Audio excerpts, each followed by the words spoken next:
We do it live, bitches. Coming soon to this theater.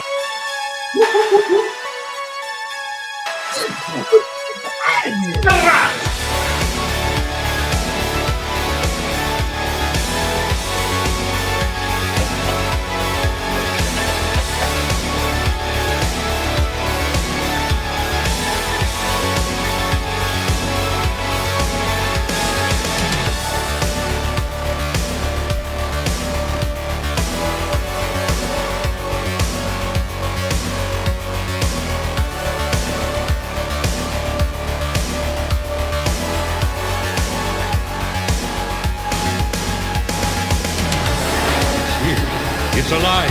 It's moving. It's coming this way.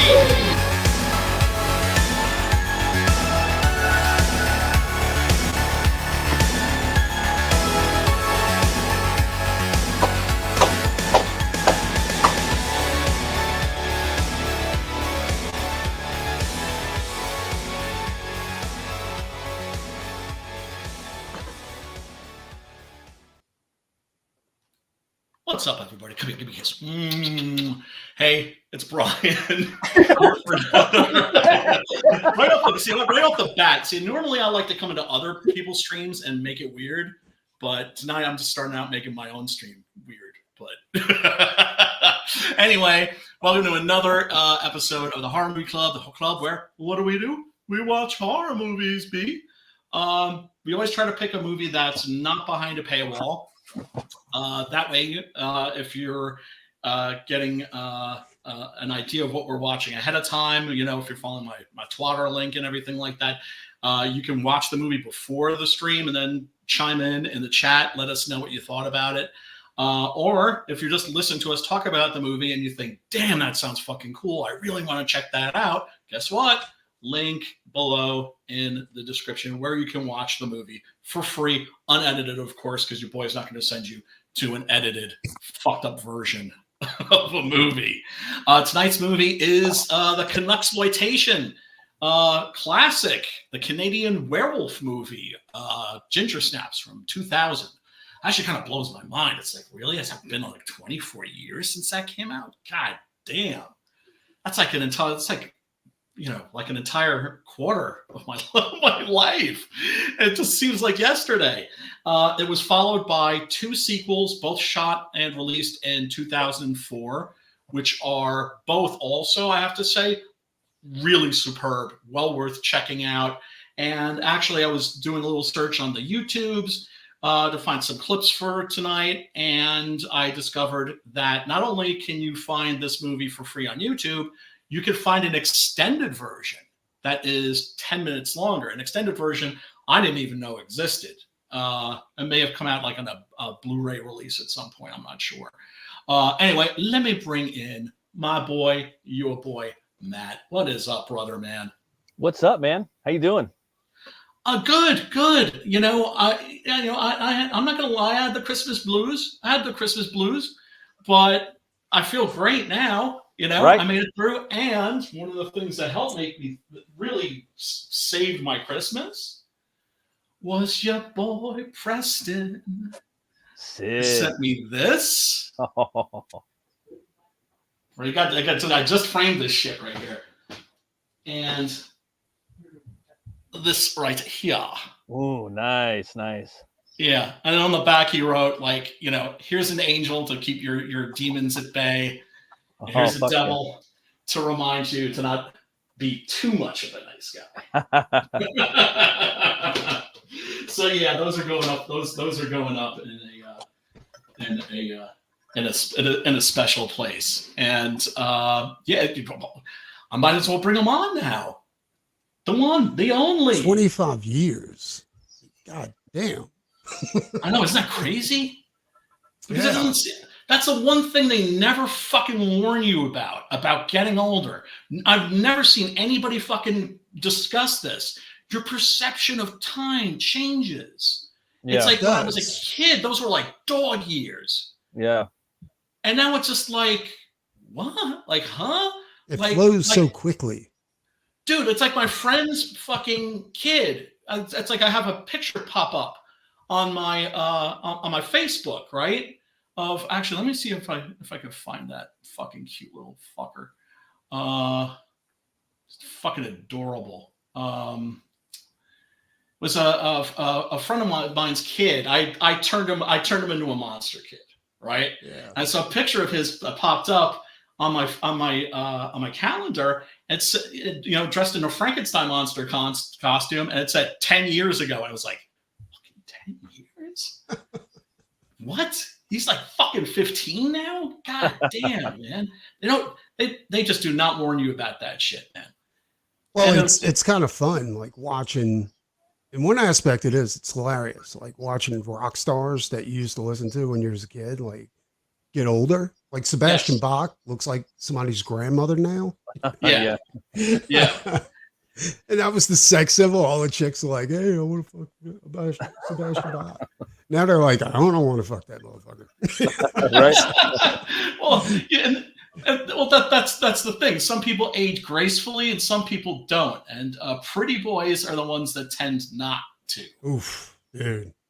Age gracefully. If you've seen pictures of him, like he looks like a cartoon character.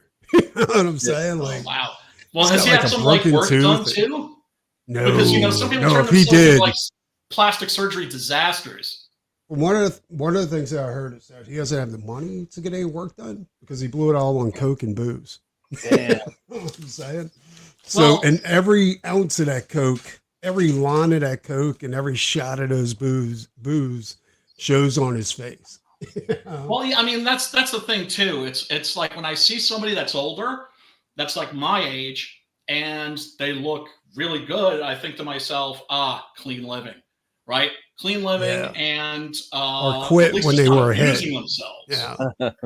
Like that's what you 20s are for. Why are you talking about old people? And Why you start talking about old people right before you and why you start talking about old people right before you introduce me? What the fuck is that?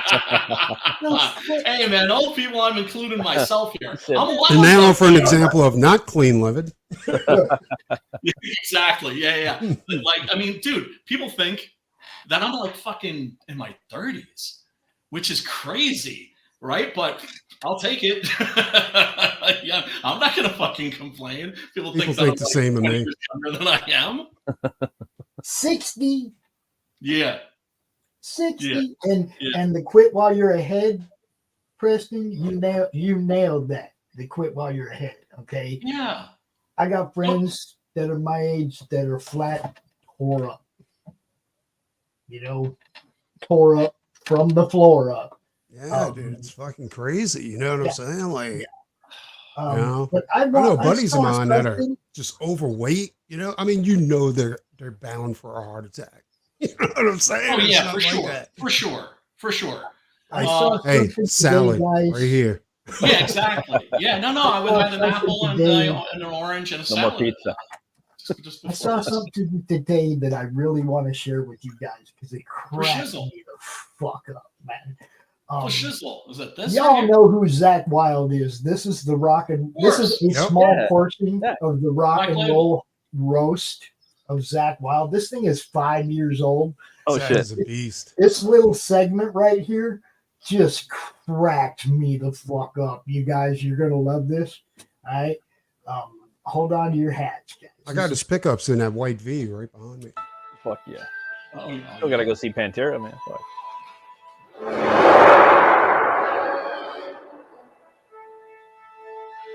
Lugo.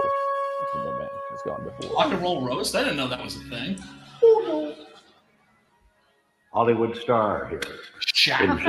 Sorry I couldn't be with you, berserkers and society-dwelling motherfuckers tonight in person. Priceline doesn't offer direct flights to you ain't no looker, man. You gotta listen to what he's saying, guys. I tend to avoid seeing that's a wig. Hold up. You can't talk over it. You're gonna miss all the jokes. You gotta listen to what he's saying. Sorry.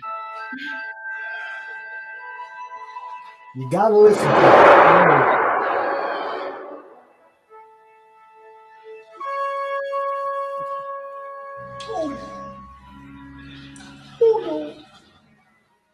Hollywood star here. Wouldn't you? Sorry I couldn't be with you, berserkers and society-dwelling motherfuckers tonight in person. Priceline doesn't offer direct flights to shitholes like Anaheim. And I tend to avoid scenes like this with so many hangers-on, or as I like to call them, Klingons. Oh, snap. And what am I up to, you ask? Well, I'm hard at work promoting my newest record release, Seeking Major Tom. All of you rock fans know this is my greatest artistic triumph to date. The album is loaded with guest appearances such as heavy metal luminaries as Deep Purple's Richie Blackmore, Alice in Chains' Mike Inez, and MC5's Wayne Kramer.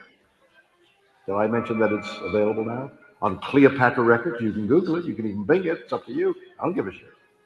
I'm so classically metal that I even chose to reinterpret the Black Sabbath classic Iron Man to be part of my masterpiece. But to do it right and capture the spirit of Shatner melded with metal, I needed a guitar player of a certain stench, if you will. And we all know that there's only one six-string god that comes to mind when you think of poor personal hygiene, am I right?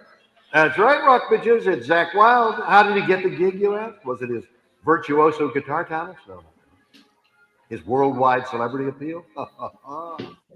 Teeth brushing habits? Good God Almighty, surely you jest. No. Zakk Wylde had a certain something that those other guitarists didn't have.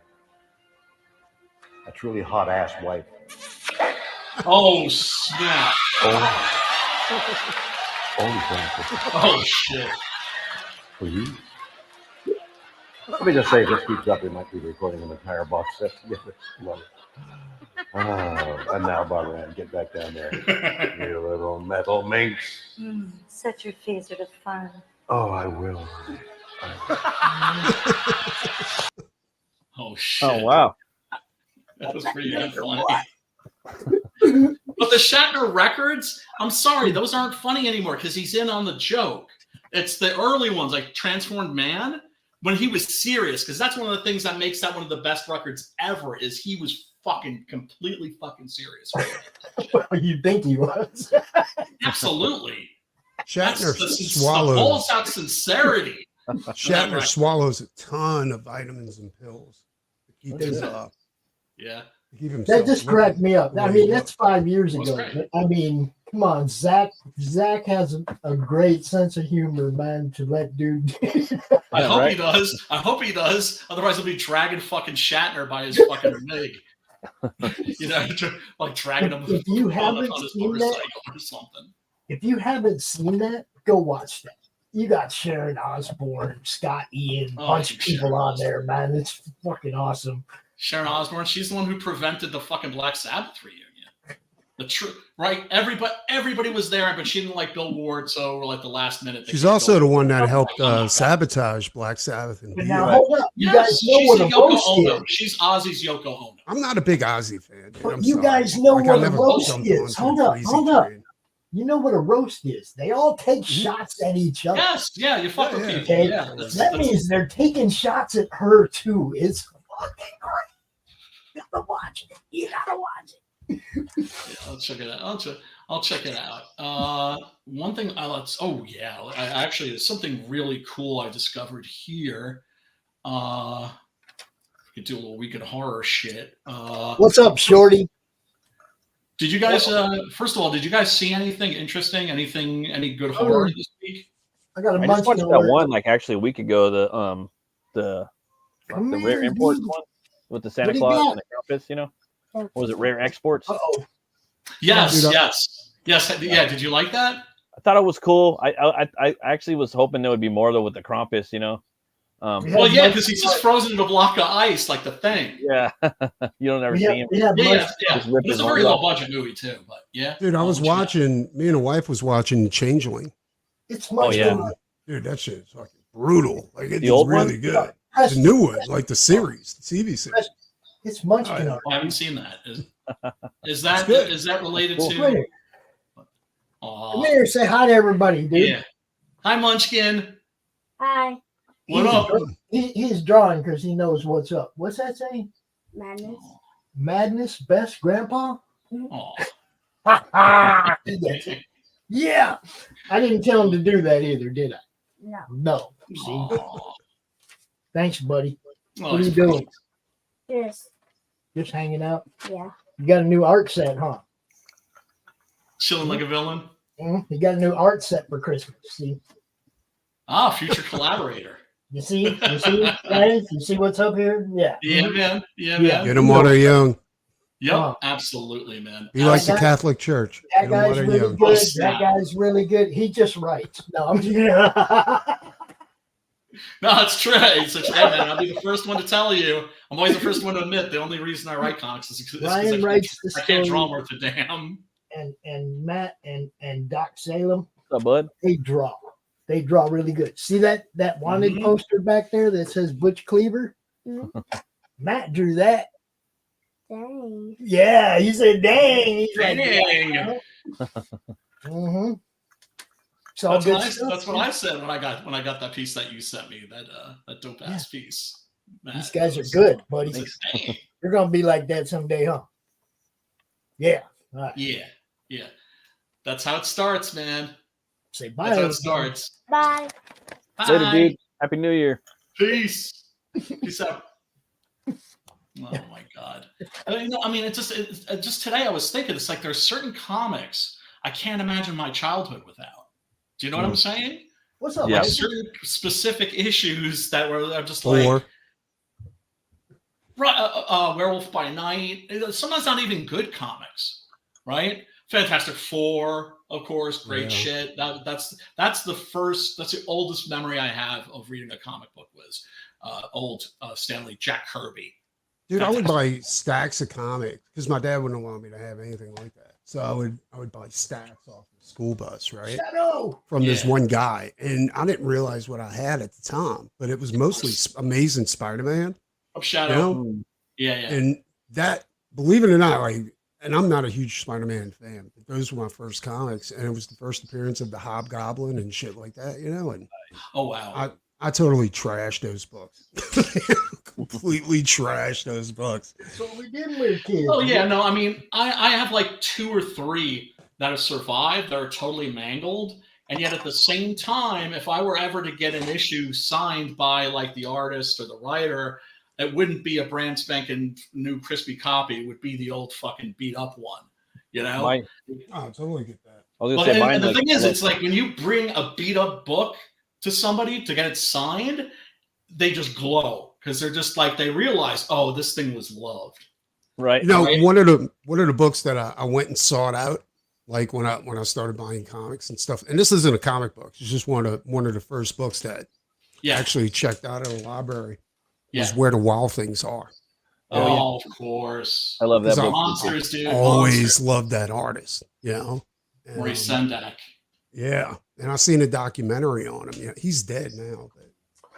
Yeah, he was around for a long time. I mean, he's somebody who got the love and respect and admiration. Well, you know when Where the Wild Things Are came out, like he was probably one of the first people that they tried to cancel, because then they went back over all his. Yeah, they went back over all his old books they did, you know, the children's books. Yeah. And he would always draw a little pee-pee on the children. You know, nobody cared. Nobody gave a shit, right? Because it was his style was so loose, it didn't really matter. Right. Until Where the Wild Things Are came out. Then they went and hunted all those books. They banned them.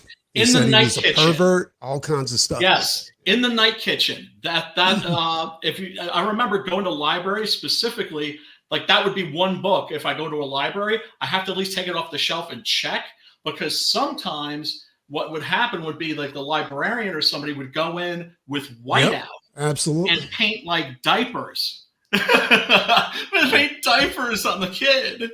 Yeah, no, dude, it's fucking ridiculous. And that's one of the reasons why I'm really, really against like book burning and canceling shit like that. Even the shit that I don't agree with. You know what I'm saying? Especially shit you don't agree with. Shit you don't agree with. Have you ever seen this, Brian? What? This book? Oh, yeah. You guys ever seen this one? Mm-hmm. I think so. Journey into Magic. Yeah, for sure. You know the dude I do the show offs with, right? On Sundays, Texas Dave over in the UK. Yeah. He sent me this for Christmas. Wait, Texas Dave? Texas Dave is from His name's England? Dave Houston, so we call him Texas Dave, but he lives in Texas Dave. You know, Well, you gotta explain that nickname. It's great, man. It's like we gave him that nickname right away when we first met him because Dave Houston, but he's from the UK. He talks English accent and everything. And it was like, you're Texas Dave, dude. Yeah, our friends across the pond. Yeah. Yeah. Good dude, man. But yeah, he sent this to me for Christmas, man. You see, he's like, Pops, I pulled this out of a box and I couldn't think of anywhere it belonged other than with you. That's so cool. Journey into madness. Journey into madness. Yeah, Shadowhawk says Texas Dave is a very cool guy. Now, see, I mean, he's got you guys vouching for him. Oh, he's the best, man. He really is. I mean, yeah, I haven't met him. I look forward to. I always look forward to meeting him. He goes on. He's on Rex's show a lot on Rex's channel, and with me, it's every Sunday at 3:30 Eastern on the show offs. We do show this week. We're not doing a show. I'm playing a replay, but usually, I mean, it's like he goes Pops New Year's Day. I don't know. he's like, I don't know if I'm gonna be up for that. So check this out.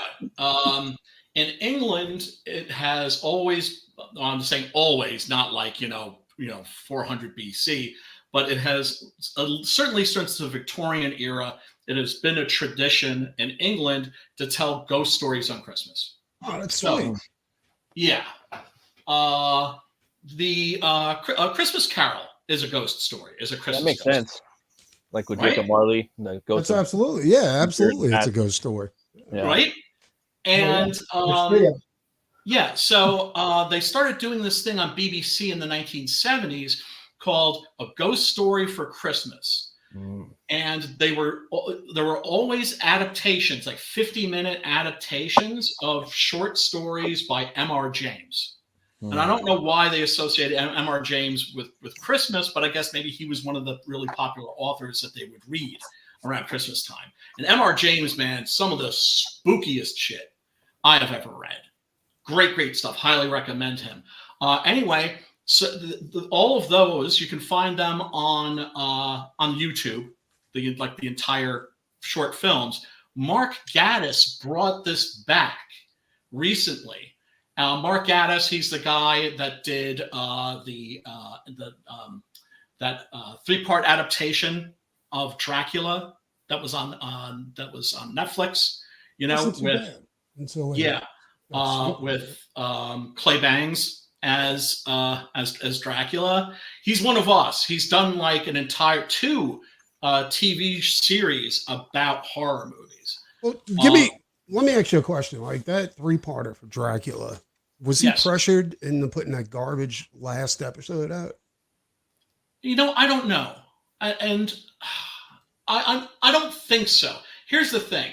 He's a guy who was like, okay, Dracula, it's been done to death 1,000 times. Let me try and do something new. Let me try and do something different. I didn't have a problem with the last episode. I think it was what he was building up to, that what Dracula really wants is death. Yeah, but the way he explained, like, oh, well, the reason why you can't go in the light, it's not because you burn. Well, you do burn, but it's because you convinced yourself that you burn. Yeah. That's retarded. Yeah, no, I thought that was okay. I thought that was, like I was on board with the dead blood. Like if she had cancer, it was dead. I was like, I can get on board with it. Like that.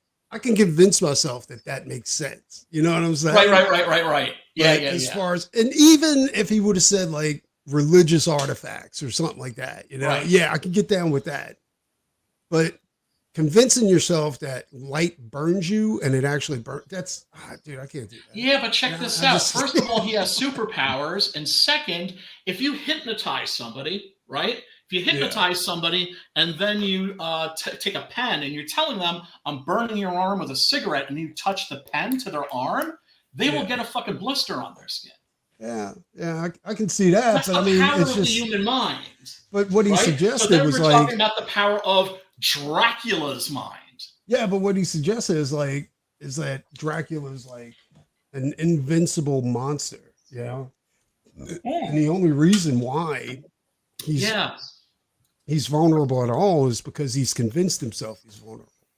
Well, and I was like, well, that's almost like a Mary Sue. You know saying? Like the Mary Sue of monsters. Oh, but it's like, remember in the Infinity War, not the movies, the comics. Yeah. Adam Warlock tells all the heroes, he's like, look, Thanos is going to kick all your asses. The only hope that you have is that he secretly wants to lose.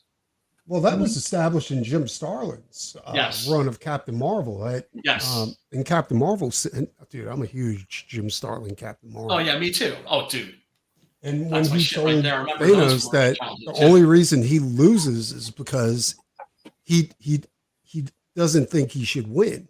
You know what I'm saying? Like subconsciously. Yeah, and I can get on board with so why can't Dracula be the same? I mean, and I'm just playing devil's advocate here, but I don't know. It just seems like it ruins the character. You know, like if there's no vulnerabilities, then what's the point? But that is a vulnerability. That is a vulnerability. It's a vulnerability that's in his psyche. That's still a vulnerability. So you have to convince Dracula that he's like children will kill him, and then children come out and they. Yeah, I mean, it would have to. That's the thing is, you couldn't trick him. It would have to come from within. It would have to come from within. What I really liked was when they gender swapped. He gender swapped Van Helsing, and I was like, paid for this? Oh no! Are you getting, like, oh, did somebody buy you? I thought, oh shit! What'd you do with Brian? But then, Brian, did you get a new sponsor? Are you being backed by the Soros Foundation? No, I don't. Hello, Fangoria. I don't work for Fangoria. This week's Horror Club brought to you by the Soros Fund.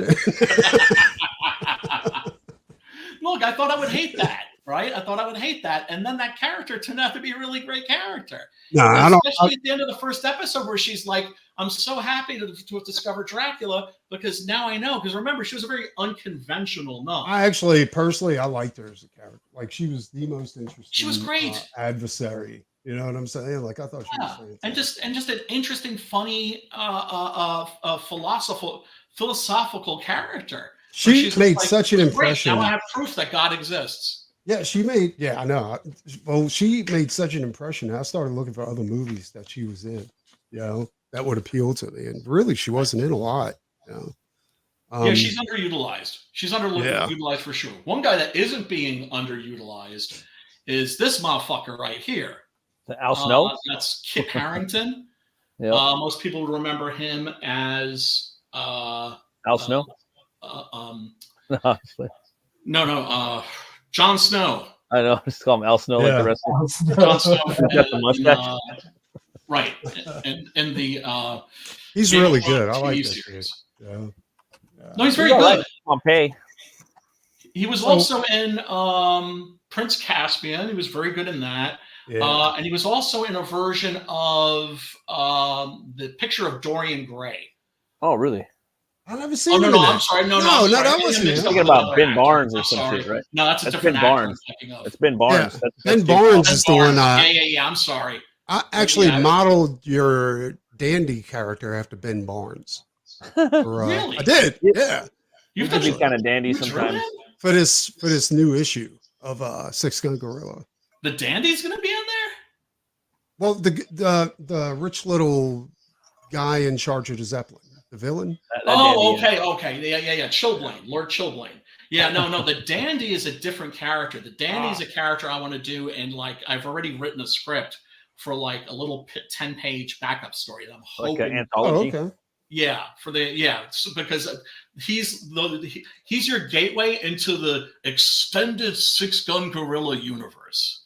Because I've got a whole bunch of characters in that universe. That's right. Sick. Basically, like, you know how DC and Marvel had their Western superhero universe? That's what I'm kind of been building up here for like 10 years, right? But anyway, yeah. So Benjamin Barnes, this was an adaptation of lot number 249. Now, if you never read reviews for that, really, because I only just found out about it, like literally, like just before. I think it was that. All right, What was that? Explain it. No, because I thought I seen something about that. Yeah. No, it's trailer? It's based on a short story by Arthur Conan Doyle, the guy who created Sherlock Holmes. Yeah. And it's about a guy who goes to a Ivy League university in England. It's Oxford, right? And he lives in a building that's like a tower, and there's like 3 rooms. And so there's he's at the top, and at the bottom is his friend, and in the middle is this odd motherfucker, right? Who's into like all kinds of weird, spooky shit, specifically Egyptian shit. And then it turns out that he has a full mummy, right? And with the sarcophagus and everything. And then, of course, what does he do? He gets that thing to fucking move around and do things. Yeah, and it's I don't know how much it sticks to the story. Gaddis is the kind of guy I think that would play it fast and loose, which is perfectly fine. Let's see. Yeah, Kit Harington, Freddie Fox, Colin Ryan, respectively, as Abercrombie Smith, Edward Bellingham, and Monkhouse Lee. Monkhouse Lee is the real sick freak. Yeah, that's right. I remember it's that. A really good review here. Christian Slater played that character, and Steve Buscemi in Tales from the Dark Side, right? That's what Shadowhawk was saying. Yeah. Now that he says that, I kind of remember that. God, yes. You know, we did watch a movie called It Lives Inside. Yeah. And that was actually decent. That wasn't too bad. It's like a Hindi type of American Hindi movie or something like that. Nice. And, dude, it was pretty fucked up. That's what I think a good horror movie is, when it's really fucked up. Well, yeah, I mean, there's different parts of like tonight's movie is Ginger Snaps, and that's more of what I would call a horror drama, right? Because you got all these in horror. To me, horror itself is a subgenre. To me, there's fantastic fiction, literature, movies, comics, whatever, right? And under fantasy, there's science fiction, horror, and high fantasy. You know, Tolkien and Robert E. Howard, Conan, and Lord of the Rings, and that sort of shit. And then, of course, naturally you have subgenres, and there's like billions of those. The thing with Ginger Snaps, though, is like all the sequels are really good too. I've seen the third one. Like, that's how I remember it was the third one. I thought they were all like kind of like in the colonial times, you know? Because like the first one. Yeah, the first one was good, but compared to the sequels, like that's the worst one. I think so too. I was like, damn, I want to watch the third one. Thinking that, huh? Because the third one's like, I was like, this is how you do a werewolf movie right here. Like this. Right. Yeah, it had some cool stuff in it.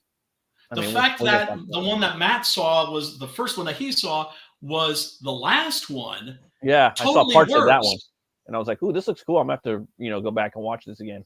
You know, and it was such a bold thing to do too, because in the first sequel, Ginger Snaps Back. What up, Devil Flyer?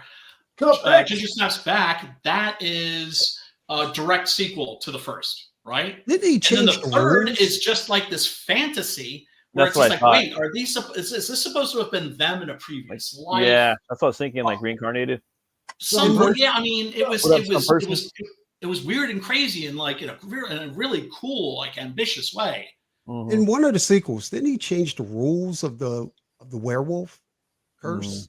Maybe they're done by different people. It's not the same director. That makes sense. Yeah, and the first, I'm now for the scripts, I'm not sure, because I believe that the screenplay for the first one wasn't written by John Fawcett, the director. It was written by another screenwriter, a woman, which isn't surprising because you're just like, this really makes seems sense, to come from somebody that knows what it's like to be like a teenage girl. For the second movie, you said? Oh no! Well, no. For the first movie, I don't know who wrote 2 and 3.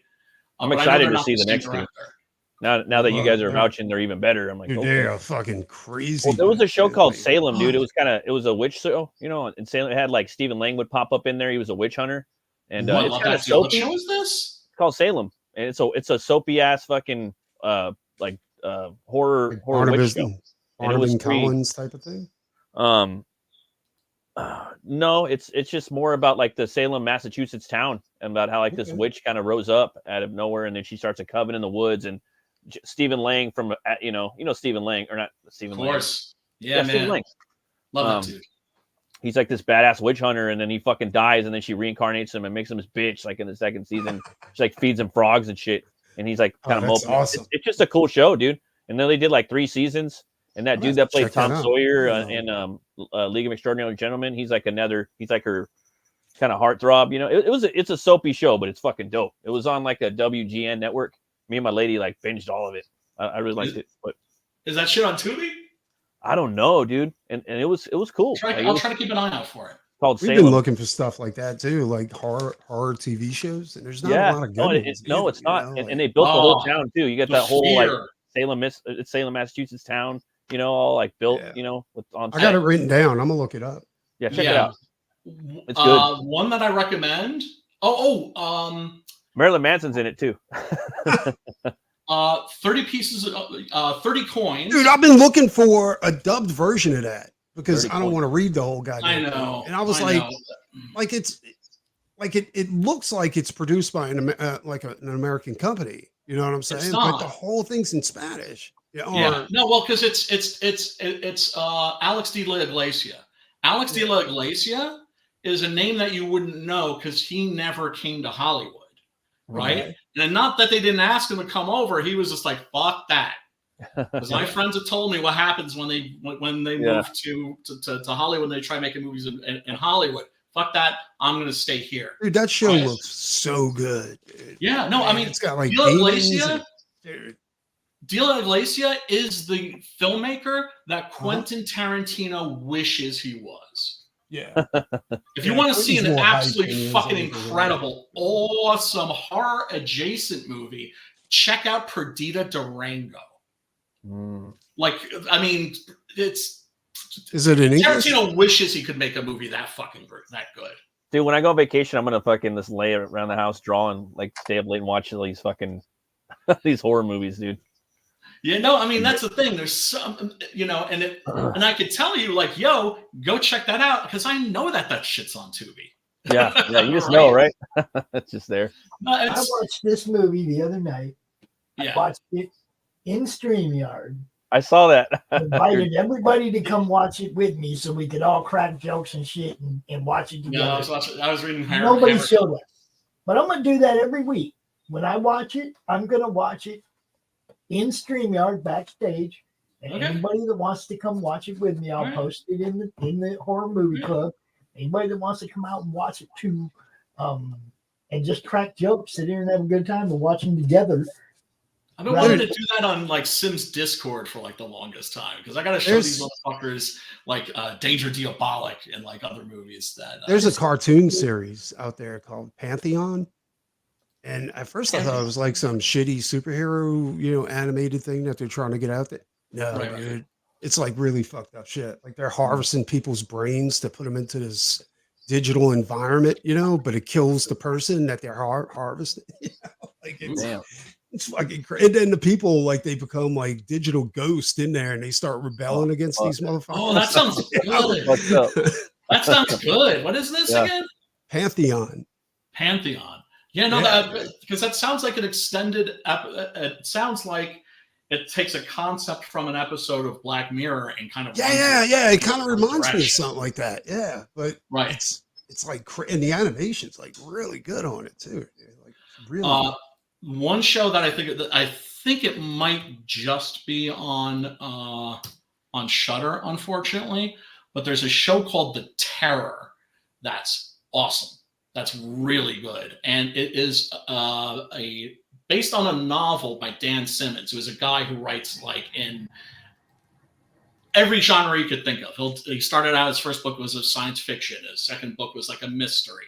His third book was like a Western. His fourth book is a horror novel. And The Terror is a adaptation of that. And it's really good because it's about a journey of 2 ships, one of them called The Terror, that were traveling to the North Pole looking for what they called the Northern Pass, right? Which doesn't exist. It didn't exist, but they didn't know that at that time, right? And if they could find a route through there, it would have opened trade routes that would have made the empire, the British Empire, like 100 times more powerful, because they would have access to China and India. They just get stuck in the ice, right? And they were never heard from again. This is a true story. They were never heard from again. So the series is about what happens to them. And it's great because it starts out as like a historical drama, and then it turns into like a suspense thriller, and then it turns into a fucking monster movie. Really? So Yes, it's not accurate, right? I mean, historically accurate. Yeah, you could tell that there were take some liberties to make it authentic. Yeah. But nobody knows. Hey, we don't know. That's the thing. That's an unsolved mystery. Maybe they were like terrorized by a monster. Right. And it's great because in the beginning you think it's like, oh, it's gonna be like a polar bear, and then you see that thing for the first time, and you're like, that's not a polar bear. That's a fucking monster. And the other one's Perdita Durango with Javier Bardem. And Rosie Perez. They're both great in that. Rosie Perez. It's a documentary about her life.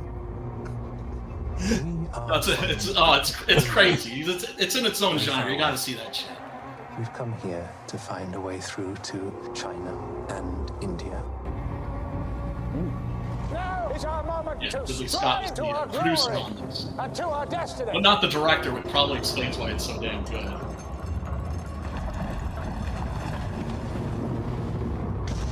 So they're traveling north towards the North Pole, right? They get fucking wedged in the fucking ice, and all they can do is wait for the spring thaw. If they start eating each other. I'm sorry. What'd you say, Preston? They start eating each other. Well, it takes a while to get to that. Oh yeah, this is like an Inuit woman. Our situation is that they more run dire into. than you may understand. Kill her father by accident. That is how you already see it. In need of saving. I do. Yeah, and really, really great cast. All-star cast. Unimaginable temperatures. Yeah, Jared Harris rips his eye out. Oh, yeah. Yeah. Oh, the way it deals with like what life was like, because there are people that made that journey and like survived, but they just fucking turned around and came back.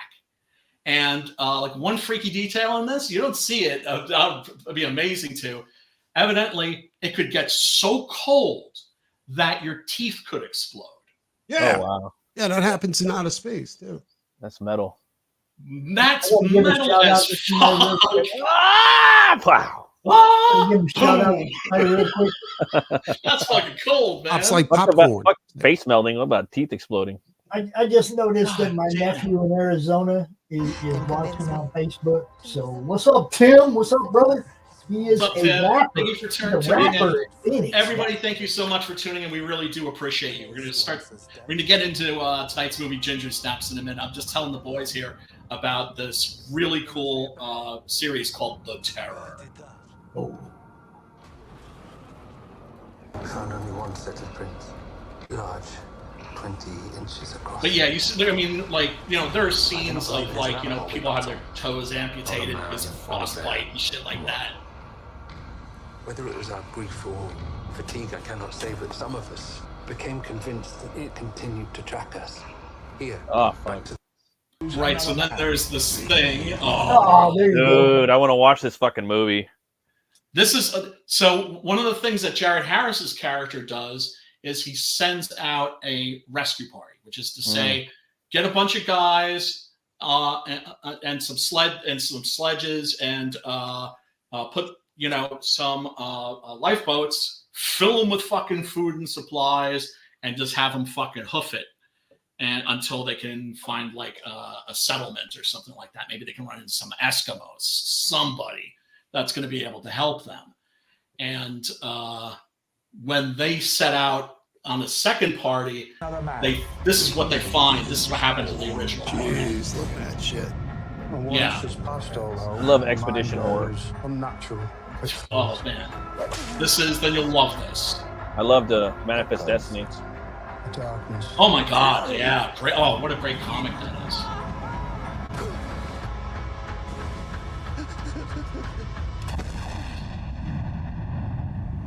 This kind of darkness, do you see it among us here? That's that fool from Underworld. The last one. He was like the werewolf god or whatever. Like, who is that guy? Oh, no, I think you're thinking of another actor. I think you're thinking of Michael Sheehan? No, this is like Underworld 5 Blood Wars. The worst one. Okay. Oh, okay. Underworld 5. Yeah, that's why he would, the guy talking terrible. At the end. It was like, oh, you know, it's terrible. I really do not like the Underworld series. I've watched all 5. I love the Underworld series. I like the second. Yeah, no, I like the third one. I like the third my favorite, one. but I like 1, 2, and 3. And then rest of all. The fifth one's kind of like they lost a little bit of the money. You know what I mean? I got to go back and rewatch it again. But yeah, I like them all. You know, like the third one's when they went back in time, right? Yeah, the prequel. Yeah, the fourth one's way in the future, and then the fifth one. So it takes place like in this vampire werewolf world. Yeah. Yeah, that was fucking awesome. That was like fucking Legacy. That was like Blood Omen. Vampire Knights. That shit was killer. This Bill Nye just fucks it up on screen. Like he just kills it. Oh my god! So does Dude, that's the other thing I love about that movie because he was the best thing about the first one. I thought. Yeah, and then, you know what it reminded me of? It reminded me of that that vampire heavy. You remember that heavy metal vampire series? You got a copy of it? Like it's completely painted. That graphic novel. Yes. The Requiem or something like that. That's it right there. That's the one I want. That's what it reminded me of. I want that shit. That's by what's his name? Pat something? Pat Mills. Pat Mills, right? Pat Mills and fucking I remember the other. Got Vlad the Impaler in there and shit. Like, damn, I was like that was like the one. That's one of the books I want to get. It fucking burns my fucking issues, right? But the third movie reminded me of that because they had the vampire. Oh yeah, right. That's like my favorite subgenre, bro. That's why I like Blood Omen so much. Yeah, Legacy. Is that a fucking werewolf or is that a fucking werewolf? Fantasy horror, dude. Right, dude. That's fucking dope, dude. Yeah, but you know what sucks? What sucks? It makes me hate. Well, who was it that told me about this first? I forget whether it was Sim or not in English because it's a French comic. I told you about it. What? Yeah. You're gonna read 2 of these, and you're like, "Give me the next one. Give me the next one. Give me the next one." It's not in English yet. You can get the rest of them in English, but you can only get it digitally. And they are printed in English, but nobody's giving them up. You know what I'm saying? Like so you can, one person was giving them up. Never been printed, but you have to pay maybe a couple $1,000. Well, they had a guy that had the whole series up for sale on eBay in English and everything, right? He won $900 for the series, and I was like, "There's no goddamn way I can justify that shit." Dude. I want that shit. I've been wanting to do that. Like ever since I seen the art, it had like Vlad the Impaler, all these different werewolves in hell, and I don't know, just the art is worth it. Just the art, just the art. Dude. That's why I got Frank. Him and Pat Mills worked on another book too, called I think it was Elysia. Oh yeah, he's got a gang of dope shit. Like, but it's same artist and Pat Mills worked on it. It was about a witch, you know? Yeah, and she was killed like in the 1800s or 1700s, and then she came back in like the year 3000 or some shit like that. You know what I'm saying? Like it was nuts, dude. Fuck, that's so cool, man. And it's large. The artist is Olivier Ledoux. Olivier. Fucking French comics, man. I keep saying that's where it's at, man. That's one of the reasons. I want to move there, bro. That dude is the reason why I want to paint a book. I know artists that have moved there because in France, comic book art is treated like art, like legitimate art, and the people who make it are treated like artists. Yeah, it's becoming more accepted now here. No fucking respect for what you guys do. No fucking getting there. The poor bastards are getting there. You know? Oh man, the fucking Hammer horror comics, man. Oh, God, I saw that, man. You were talking about. I've been looking for if they could release those collected. Yeah, that would be fuck that, dude. Those things are not expensive. Like they're not expensive at all. Like I know. I got that werewolf one. It's fucking amazing, dude. Like the interior art, everything. Brian Boland, fucking John Bolton. Damn. Like these fucking, oh man, some of the Crazy. line work too on Oh, dude, then they do a retrospective in there. Like they never really? just like in the one I got with the, the Wolfman. Yeah. Like they did a retrospective all the way yeah. back to the first werewolf movie till to the Hammer movie. And I was like, sick. Damn, yeah, I mean they got them on eBay. yeah. Where they got them, Preston? Oh, okay. I got mine off of eBay. Oh, you got some of the fan art right here? Yep. Oh, that's pretty okay. That's a good one. That is a good one. That's a good movie poster, like if you're selling the movie, Yes. And it's obviously this is a fan poster. Yeah. But as as we've seen, the fan posters are often like way better than the actual official ones. Always, dude. They always nail it. Like they nail the whole It's because they do it out of love, dude. That's This is okay. That's what this is fan, shit. Huh? Yeah, that's dog shit. shit. It's like That's Matrix garbage. or something or Frighteners. This is fucking That's somebody. Photoshop. Yeah. Photoshopped hot young cast. Remember, like from the Scream era. This was like around the time that Buffy Scream the came out. Vampire. Oh wait, Josh Whedon. Is that, Ginger's is next. that Ginger Snaps or Dawson's Creek? Right? I don't know which one. Right? Ginger Creek. Thank you. This is a little bit of fan art. Not really my A little bit of chibi shit. thing. Yeah. Chibi It's like we're not man. even related anymore. You're fucked. This is a really good one. A fan poster. That's kind of cool. I kind of dig that. That's like some Walden. That's like some bookstore shit right there. Like some Barnes and Noble. Like you're walking, Yeah, because it doesn't look. Shit. It doesn't look like a horror comic art. It looks like slice of life comic art. Or even like Looks a like zine. modern DC Comics is what. Dude, nail on the head. I like it though. I like this. For sure. No, yeah, it's cool because we know what it is, so we're like, yeah, okay. And it's ginger orange, and they hate ginger, so it wouldn't be a DC comic. It wouldn't happen. There you go. There you go. She's got the She curse. never made the cover, guys. She's got the ginger. Nope. Let me see. Dude, we got to make a book called Where Ginger. Or where I've chick. seen Dead Where by chick sounds pretty cool. Like he's a normal dude during the day, and then at night he turns into a ginger, like when the moon. Oh, what the hell's happening to me? What happened to my soul? I'm red. I got freckles on my nose. Talk about like being alert, like getting burnt up by sunlight. Yeah, I know, right? Ah. Like Cartman. My Irish brothers, man, my Irish brothers and sisters, they don't fare any better than we Germans, man. Oh, me The neither, sun dude. is not fucking kind to those. I'd rather those hide from the peeps. fucking that big old ball of fucking gas, dude. I get out the way. I really like the way it opens up, dude. I think that first shot really sets the tone of the movie. It just makes like the suburbs so dark, like and that's their life. You know what I mean? Because I went back and Gothic. Exactly, it sets it up. You don't really know what it is, but it's the suburbs and it's moody and dark, and then the whole like dog being devoured, like, oh fuck, we're in for something new, and then you see that and you're like, oh, okay, maybe there's some ancient like puritanical fucking witchery or something. That's what I got. And then I thought of the third movie when I saw that sign right there, and then the fields. You know what I'm talking? That's what's so interesting about. You see, that's what I love about when someone like you, for instance, like you've seen 3 first. So then when you were watching 1 and 2, you're gonna have a very different experience than I had. Yeah. Like my boy, Chris. Chris, much love to you if you're listening, brother. He had never seen any of the Sergio Leone movies, and so he could like do something if he wanted to, which was, here's the thing: Fistful of Dollars for a few dollars more, Good, the Bad, and the Ugly is a trilogy in reverse. Right, yeah. So technically, you could start out with Classic. Good, the Bad, and the Ugly, and watch the entire series in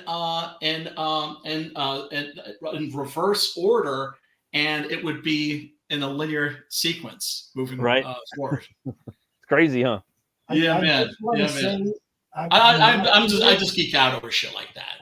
When I was watching this yesterday, or day before yesterday, whatever it was, when she starts screaming, I had to jump up and turn the TV down. Thought I was going to wake up everybody. The audio was pretty loud, huh? Right there. Yeah, I mean, one thing that's cool. Yeah, that right there, man. When she starts screaming, I was like, "Oh shit!" Jumped up. All the like kids playing street hockey, they're like, "What the fuck? What's she talking? What's she screaming about?" Yeah, I mean, that's when I moved in here. First thing I did was made friends with the neighbors, right, and let them know, like, hey, especially the people that live below me. I'm like, I like to watch horror movies late at night, loud. So if you hear women screaming in my room. Yeah, exactly. If you hear women screaming bloody murder, screaming for help. No, you know, I mean, I just, if I did that, they would immediately call the cops on me. I know, right? And look, this is a horror movie. Pets never fare well in horror movies.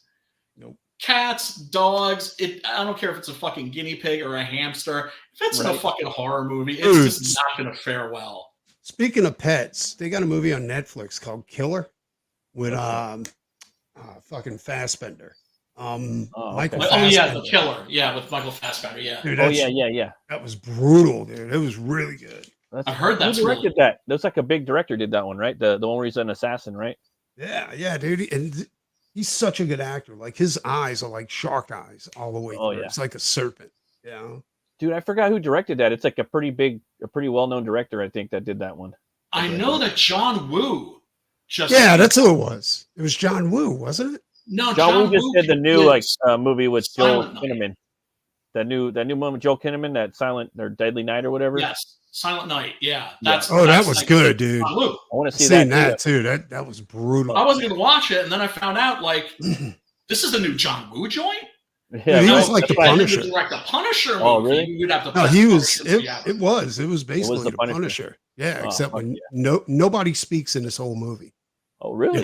Yeah, it's Silent Night. Yeah. Like nobody speaks. Oh, really? It's a silent film with sound effects. Yeah, and it's really good, dude. Okay, I'm in. I would love for Catherine Isabel to be mean to me. Dr. A, the prolific Dr. A chimes in. Yeah, man. Well, you know what? She is a sexy werewolf in this at a point, right? When she's like, when she's got like the kind of the thing going on with the brow and everything. You mean when she starts turning Klingon? Yeah, and then she gets a little, she gets progressive. But that's what's cool too. It's like when she gets bitten, she becomes sexier, hotter, which is something that would happen in a Hammer movie.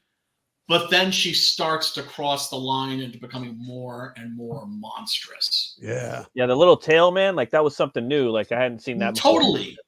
Because the werewolves... that though. She once she got over the tail, she was fine. She did everything. She just did her thing after that. When she's strapping it, like to her thigh. Oh yeah, here's a nice. Oof.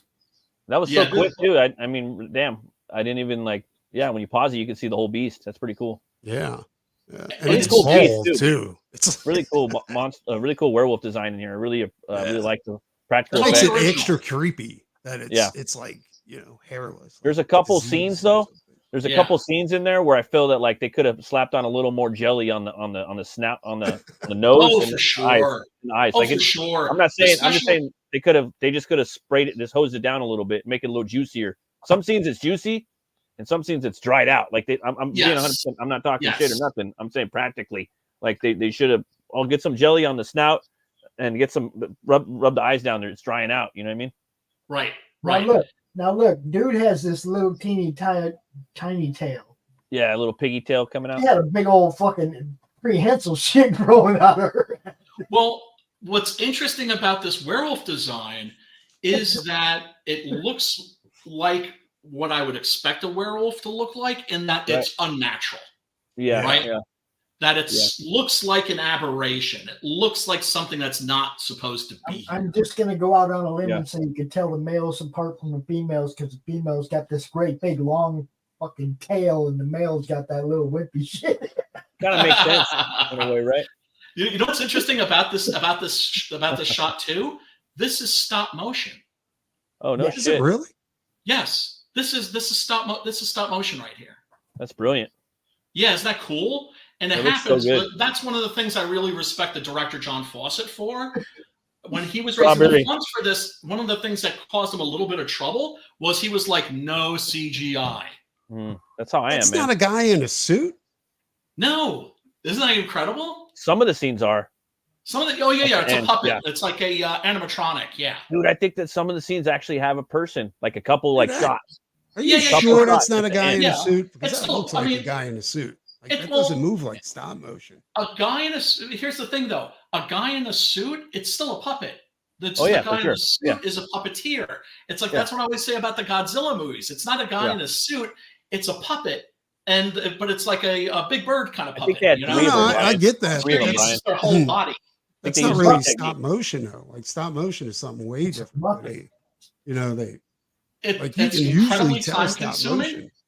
It's incredibly time consuming, but it's blink and you miss it.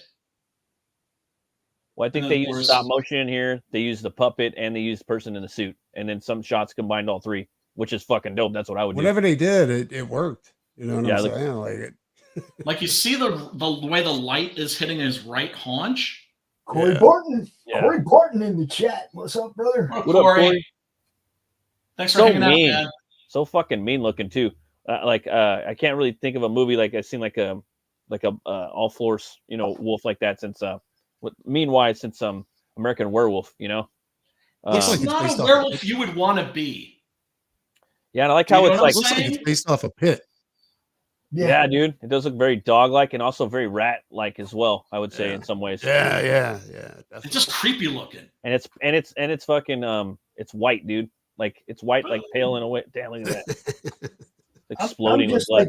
Damn, it looks so good. Like the furless aspect. It doesn't have a lot of fur. I didn't. You like that? Or you didn't like that, or you did like it? A werewolf, a wolf should have fur. Yeah, I like, but I did like it. I did like it. It's cool. I think they were building up to that though. Like I think that was the beta version of their werewolf. You know what I'm saying? Like, it's constant changing the whole movie. She just keeps changing and changing. Like if you if you go back and really examine her full grown one though, right? Every little thing. Like the beginning though was a full grown one and it had no fur. Yeah, but maybe they're different ones. You know what I mean? Like we don't know what she's changing, dude. Every shot, like little things too, little tweaks they're doing to her nose and her nostrils. Especially at the end of the movie when she's going into the party, they're really tweaking her appearance. Yeah, that's what I mean. We don't know what she would have ended up looking like, but we know what he ended up looking like. And it's like, gotta have fur. It's a werewolf. It's not a fucking furless cat, man. Come on. She's showing off her tail. Yeah. So some people could grow tails like that. One of my favorite movies. The tail, panties off, and I thought the tail was funny, dude, because like one of my characters, I gave him a skin tail like that, and I learned it from watching Seinfeld because George Costanza had one, and some people have that. It's like their tailbone comes out. We all have the vertebrae for a tail. Yeah, some people have that, dude, and and I was like, well, dude, what if some dude had like a really mutated long one, like a big skin, fucking disgusting long one coming out of his back? That's why you read it too. He has that, but I never got to get to that in the story. And he peed out of it. Sometimes it's in there. Sometimes it's fucking gross though. But yeah, man. There's the tail. Wait, hold on. Shit, I missed it. Yeah, there's the tail. Damn, she even wiped her butt. Like, oh, next shot. I know. I remember one of my girlfriends saying that I should have a tail because I'm on the fuzzy side. So you're just missing a tail.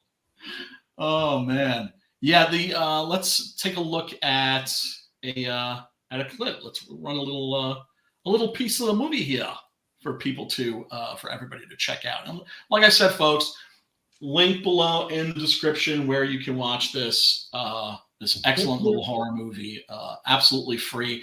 And like I mentioned before too, you have a choice. You can either watch the Tubi link that's below, or you can watch this on YouTube. Just look it up. And on YouTube, there's a extended version which runs 148 minutes. The extended version seems to run an extra 158 minutes. Just let me throw a little disclaimer up there, B. If you're watching on YouTube and it goes black, You can see this live on Brian or my Twitter. Okay, so if it knocks you out, just go to Twitter and you'll see it uncut. All right, so YouTube sucks. Yeah, it does. And this is off subject, but I've been looking for a version of Wolf and Cub, like the first movie in English. Oh, I've got the entire Anybody series. know where I can find that? Like, I've seen it when I was a kid, and I cannot find the motherfucker anywhere. Not the TV series, the movie. Right. Like, yes. The 7 movies. Yeah. I have all of those. I don't know if they have English audio tracks, because those movies never made it here to the United States. No, it was in English though. I remember seeing it as a kid. Like it was on like Channel 26 or Channel 38 late at night. Was it Shogun Assassin? It was Wolf. Well, yeah, it was Shogun Assassin. It's the same movie. It's just Yeah, but here's the thing, dude. Shogun Assassin was a one-off. No, actually, there is another one that they did. No, there's part 2's in English. Lightning Swords of Death. I know part 2's in English and number 1's in English. And the reason why I know it was number 1 that I watched is because they had the 3 Masters of Death at the end, you know. Masters of Death. Like, you know what? I saw that at the local Alamo. The audience fucking cheered at the end. Yeah. I'm sorry. Go ahead. I'm like. And the blood. They were very generous with blood in those movies. Oh yeah. Well, I mean, I remember a Vietnam vet teacher of mine seeing that and going, "This is actually pretty realistic." That's what happens. Yes, when you fucking hack somebody's carotid artery, you know, their blood's gonna hit the fucking ceiling. Like, I mean, that's the thing that always cracks me up in the movies is when you see somebody's throat slit, and it's just like this little red line. And they're holding it in. They're like, "Okay, all right, get me to the doctor." Right. When, like, in RoboCop, right, where he sticks Clarence Boddicker and the blood is going, is spraying out. The audience burst into laughter, and I'm just like, but that's real. But that's way more realistic than fucking, you know, him just drawing a line across his neck and lipstick and going, "Oh." Well, dude, speaking of gore and blood, man, I really appreciated the intro to this movie. All the little stuff they did for their class, you know. I thought that was all the gags they did. I was like, damn, that's pretty cool. A cool way to start up a horror movie, you know. It is, and it immediately kind of makes the characters endearing. Yeah, definitely. Because, you know, these are like weird girls, and, you know, I was a weird kid. I get it.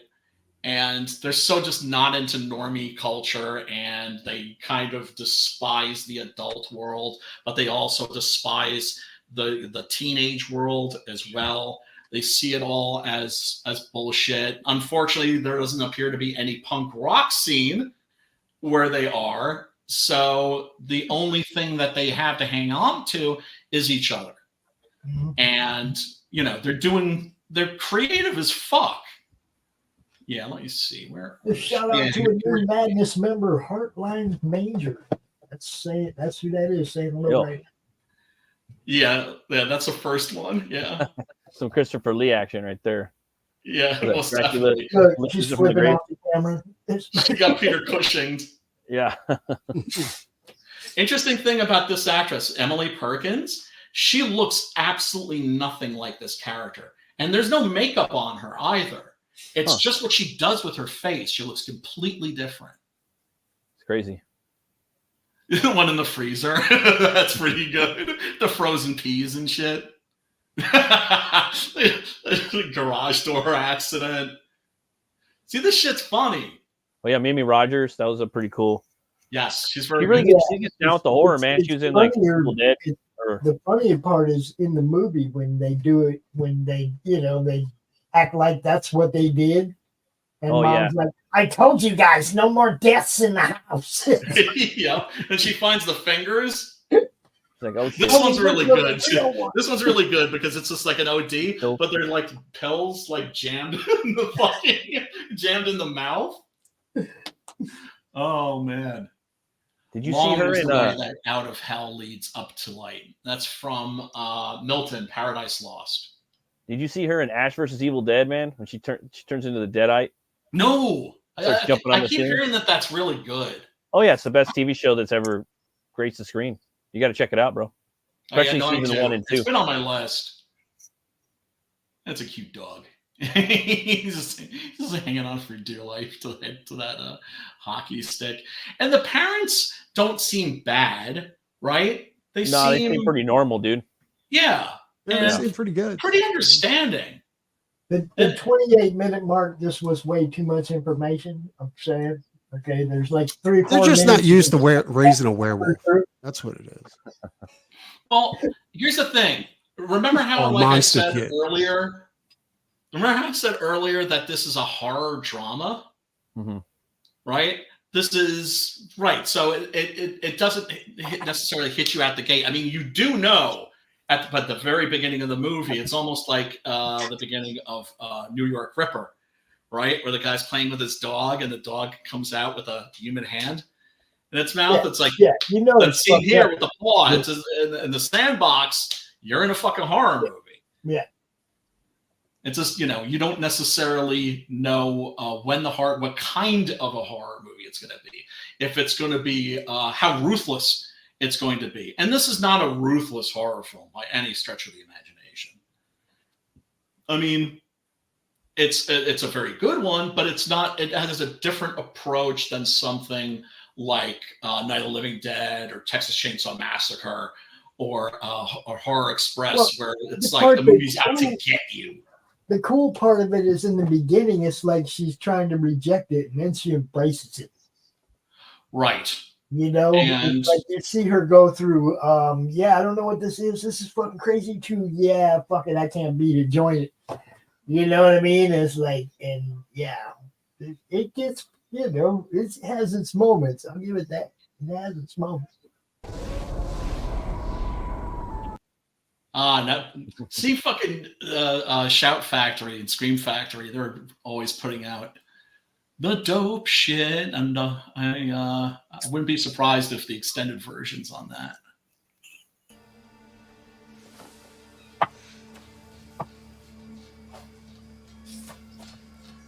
So yeah, this is when they're out looking for this girl's dog so they can kidnap it. They don't want to kill it. They just want to put out like some fake guts or something like that and convince this girl that is a total bitch to them that her dog's been devoured, because it turns out that dogs are getting whacked all across the community. It's just something that's happening, but nobody seems to be taking it seriously. Let's get out of here. Shadowhawk, yeah. It says, any of you watch Being Human? Being Human, yes. Oh yeah, Being Human. Both of them. The UK and the American versions were pretty goddamn good. I've only seen the UK version. Two different stories. Yeah, I mean, I would hope, you know. I mean, there's no point in just remaking something just, you know, shot for shot. Well, they start off following the same storyline, and then they veer off of each other. You know what I'm saying? That's cool. Also, they had to change like the storyline because they had to kill off that one character because he was going to be in the Hobbit movies. Oh, really? I didn't know that. Yep. I want to throw a little shout out to all the Facebook group admins that are approving this post in their group. Thank you. You guys brought. Hell yeah. Ginger. Yeah, so her sister just got. Something just grabbed her and just dragged her ass into the woods. And that's one of the things that I think that's great about this. What I like is that little girl's got balls. She goes after her. She didn't run away. Oh, yeah, no, she absolutely does. They do She's a good job a really brave character for sure. Yeah. They do a good job of like keeping the beast at bay and not showing too much. These two girls, actually, I'm gonna say they sold their parts. They did really well in their parts. Both. If you're doing a horror drama, it's all about the acting. Yeah. Hereditary, I would call a horror drama for sure. And fucking Toni Collette got robbed. She deserved a fucking Oscar for that. I think some horror actors and actresses really get the short end of the stick because they really have to sell a character. Right? Oh, for sure. Well, it's like the straight man in comedy duos, right? All the glory goes to the funny guy, not to the straight man. But it's the straight man that makes it that actually makes everything so fucking funny. But I mean, in a horror movie, it's like you got to sell what? Fear. You got to sell fear or courage, one or the other, right? And those are probably the two hardest things to sell to a fan. I mean, you know, it's like you can't go overboard with badass, but you got to still try and be badass, right? Yeah, go overboard, nobody buys. No courage without fear, man. Yeah, I mean, it's really a hard sell, and good victims in horror movies and good heroes in horror movies don't get the credit they deserve. No, they don't. For the role, they never have. You know, that's because horror is an illicit genre, right? Like I was saying about Toni Collette. Getting screwed out of an Academy. I don't even know. Did she even get nominated that year for Hereditary? That's like one of the best performances I've ever seen. It's just like, but it's the same way like Jeremy Irons didn't get the Academy Award for Dead Ringers. He got it the next year for another movie that was. It's like all fixed. That's why. Yeah. I don't even look at those things. The Academy Awards, it's like the Grammys. It's like, who even takes that shit fucking seriously for the last fucking 20 or 30 years? No, none of it. For about 40 years, actually. And then worst of all, then you've got the Rock and Roll House of Fame, which to me is the least. Having a Rock and Roll House of Fame, Hall of Fame, rock and roll. is the least rock and roll thing I could possibly fucking think. Didn't they pass over Metallica for best heavy metal album of the year for Jethro Tull? Yes. Not only that, they have like rappers in there now and shit. It's pretty fucking lame. Yeah, I mean, there's but the point is that they passed over Metallica for Jethro Tull for the best heavy metal album of the year. But also metal. Best metal album. That was the first Grammy issued for a heavy metal record. Yeah. Right? It is the best. So it's just different. Those bands are in different genres. What's the best rock and roll Hall of Fame acceptance speech of all time? Fuck you guys, I'm going home. No. Alex Lifeson, when they finally let Rush in, and he got up there and he went blah, blah, blah, blah, blah, blah, blah, blah, blah, blah, blah, blah, blah, blah, blah, blah. And he told the whole fucking story about how they snubbed Rush and everything and getting the phone call that they're finally going in. And he said the whole story. And if you knew the story, you could follow along. And he used one word, blah. That was the whole acceptance speech. It's the best rock and roll Hall of Fame expected. Well, those guys are geniuses. All time. Like, serious. He's like also a big Trailer Park Boys fan, so yeah. That's fun. Yeah, no, that's fucking awesome. But yeah, or like when the Red Hot Chili Peppers accepted the fact that they went and got everybody that was ever in the band, even if it was only for like 5 minutes. Right? It was like I drummed with them for like 2 shows. Yeah. I get a call like, "Hey man, we're in the Rock and Roll Hall of Fame." That's fucking cool. The Chili Peppers. No Boys are called Hall of Fame, but NWA. What? Once again, different fucking genre. Different fucking genre. You're talking like hip hop House of Fame. And the thing is that there is going to be a hip hop Hall of Fame, and there ain't going to be no rock and roll motherfuckers in it. Not one. Nope. Oh, you don't know that. Kid Rock. It's just lame. Kid Rock might be jumping into that. But see, Kid Rock will already be in there. He'll be one of the honorary now. Oh yeah, I just played this one. Oh no, he is a Trump supporter. Yeah, I know. I could give 2 shits about fucking Kid Rock. That guy is like no talent as far as I'm concerned. But then again, I thought Ted Nugent was cool when I was 6. I never liked Ted Nugent. I was never a Ted Nugent. What an asshole. What an asshole. Like I said, I thought he was the coolest thing on earth, but when I was like fucking 6 years old. So. 16 or dead in the scene, but together forever. United against. Yeah, it's they're packed. And that really is the heart has of the no movie. vocals. I just want you to know Ted Nugent's best song has no vocals. It's called Hibernation. If you listen to the version on Double Live Gonzo. Double Live Gonzo, yeah, no, that was my shit. Yeah, that it's was my just shit, him playing guitar and it fucking jams. It ain't got no stupid lyrics, you know. But it's probably his best tune ever. Out of everything ever. I would agree because every record he put out after that was fucking horrible. Yeah. Scream Dream. When he shaved his beard, that's when he became really lame. When he shaved his beard. Do it.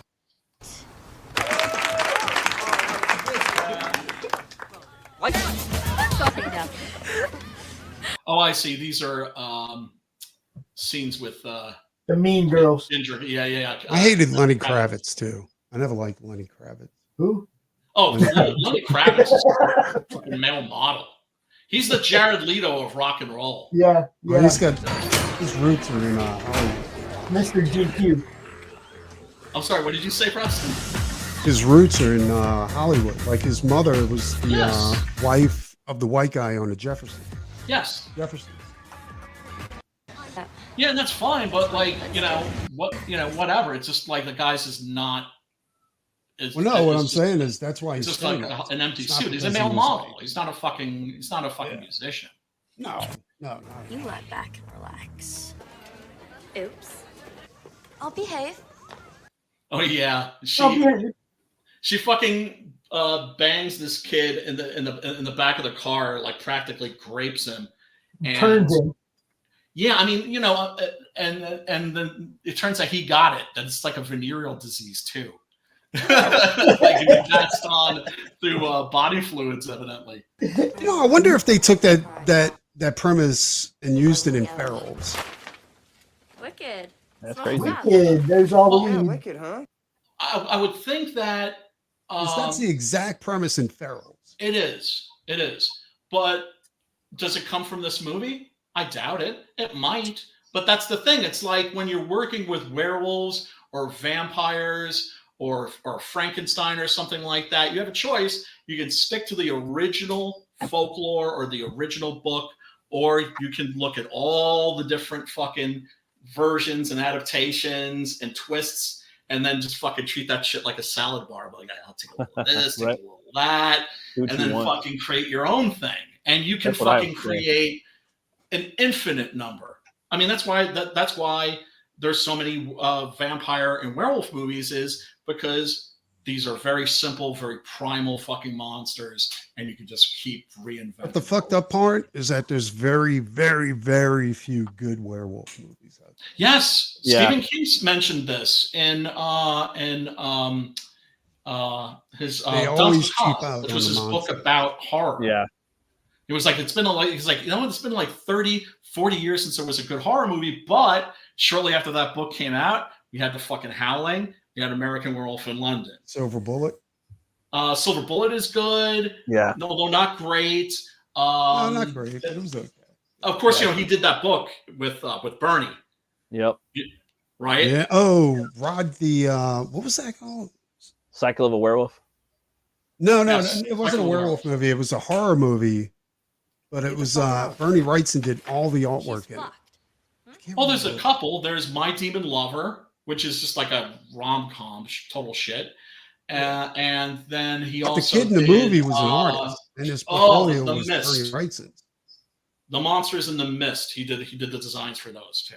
And Land of the Dead. What the fuck are you? Did he really? Don't touch me. Uh-huh. We were just. To me, it's a crime. To me, like, that's fucked up. You should not have a Bernie Wrightson or a Mike Plug doing that shit where it's like you can't see it. It's like every they should be forced. Everything you draw has to be widely available in a published source. None of this fucking watch that again. None of this fucking storyboard shit. Let somebody else do fucking storyboards. Girls, Although if you're talking character designs, that's something totally different. I different. think it was just some character designs. Daddy, you want some?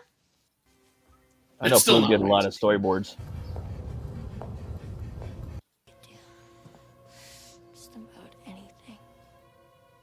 Yeah, this is that sexy gentleman just hanging out. Yeah, this is what I'm talking about. You see her evolving. Talking about a storyboard or something. I was like, what? Like albino now. Yeah, but check her face out. She's got like a wolf nose. Yep. Yeah. Now she's got the Klingon forehead. She's got the. Well, that's the thing. Captain Kirk would absolutely fucking hit. Oh yeah, without a doubt. He'd let her sit captain share, dude. Yeah. And at this point, I would too. At this point, I would down too. there in front of the whole bridge crew. Right. Yeah, that's a hot-looking monster. That's a sexy monster. Out by 16 or dead in the scene. But that's what I said. It becomes considerably less sexy. This is what I mean. She went with it. She embraced it. She went with it. Yeah, but I don't think she has any choice, though. I think that's part of the curse. It's not her choice. It's the disease. It's the disease that's doing that to her. Remember when we did Bad Moon?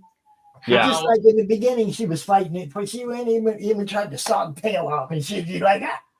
Well, that's because it took her so quickly. Remember, shortly after she gets attacked, like one of the things that freaks her sister out is like the wounds are already healing. What's up, Chris? Yeah. Like 15 minutes after the attack. What up, Chris? Good to see you. Pale Rider is starting to get to this dude, man. He's starting. Where the fuck is Sim? We're doing a Canadian movie tonight. God damn it. I think this may have been shot in Quebec too. So where's our Quebecois brother? Ontario or someplace like that. Yeah. Oh no, I'm sorry. Yeah, no, this wasn't shot in Quebec. You're right. This was shot in Ontario, because you also do see looks license plates at one point. It says Ontario. Yeah. Yeah, but it's still Canadian, so he should still be here. It's all Canadians. But yeah. So what did you guys think of Ginger Snaps? Dude, Ginger Snaps has always been one of my favorite series of movies. Yeah. Dude, you seen all the comments I dropped during the movie as I was watching it, right? Yes. Like I said, there's very few werewolf movies that are good. Yes. Yeah. It's a very short list. I really liked it, man. I enjoyed it. I can't wait to see like what's up with the second and third one, But see, watching movies you're gonna enjoy those. It's not much fun. I'd rather like hang out with people, like go to the movies with people, shit like that. Sitting here watching it by myself, it's like, eh. I'm with you. I'm totally down with that. If we could get away with it. No, we just watch it backstage. We just watch it together backstage, not live. Well, 80s guy. And then we still come out here and do the show, but we Here's just the thing. 80s guy has a system. 80s guy has a system where you can stream live. And you can't show the film, but you can provide a link where people can watch it like simultaneously as you're watching it. Will they be on the same like they start the movie at the same time? Yeah, you're right. I mean, you can do that, or you can all just pop into the StreamYard where I have it on the screen right here, and we're all watching it. You know, that might work if you update the link like every 5 to 10 minutes to go ahead and make sure that people are catching it where we're at. I know that there's a way. I gotta ask 80s guy knows how to do that shit. And unfortunately, he is not here with us this evening. I just definitely wanted, it's like it was like if people would have popped in, we could have been cracking jokes together, watching it together. Yeah, but that's all I was doing. I was like I was cracking jokes in your Twitter group about the movie, just to try to let people know this. Come over here and watch it. It's fucking hilarious, man. It's like, you know what I mean? Because how, man, horror movies to me are fun for the most part. I giggle my ass off usually. So for me, it depends on the movie. To me, I think that Night of the Living Dead and Dawn of the Dead are balls out horror movies, but I laugh my ass off when I'm watching those too. I can say I was severely disappointed. Dude, I haven't found one yet that I didn't like. At least find something to chuckle about. It's like, Look, that's the best. This is why horror is the best genre. Even if because any other genre, think about this. Any other genre, you watch a bad a film that's from that genre, it'll just be unwatchable. But I can think of tons of really bad horror movies that I've found immensely entertaining. That were still funny, yeah. That horror is the only genre where the movie can suck and it's still like you can still watch it, you know. I was And severely disappointed that Terrifier never came out on Christmas Day. Oh yeah, my apologies. Apologies. I was actually looking forward to that. I was like, oh. I made a mental note too. I was going to do that at the beginning of the stream. Yes, I got bad information that the Terrifier 2 would be coming out this Christmas. 3. No, it's coming out next October. So is it 2 or is it 3? It's 3, and it's going to be a Christmas themed movie. It's going to be a Christmas slasher. And we know that Lauren Lavera, I believe, the young lady. This is the part that, you know, too much information. They didn't need to do the school nurse. Yeah, they did. Yeah, they did. Yeah, they did, because this is just showing you. It's just like these girls are having a hard time, right? They're having a hard time. Now they have to deal with this shit. I'm actually there with Brian, because if you're going to do a movie about high school teens that turn into werewolves, then you have to do this part. Right. You know. The curse. Hello. Right. And, you know, and that's the thing. It's just. That lady's having way too much fun. Yeah, she looks like an Aardman animation character. It looks like Ichabod Crane, dude. She does, doesn't she? Right. Fucking this is the creepiest part of the movie to me right here. Well, that's the thing too. In high school, the people that they send you to for help are no fucking help. Yeah. Whatsoever. Dude, I'll tell you a story. Like I was in fucking elementary school. I was running down the hall and I had my sharpened pencil in my back pocket, right? Yeah. So I come back with my arm and I come forward with it and I got the point embedded in my forearm. Ow. Oh.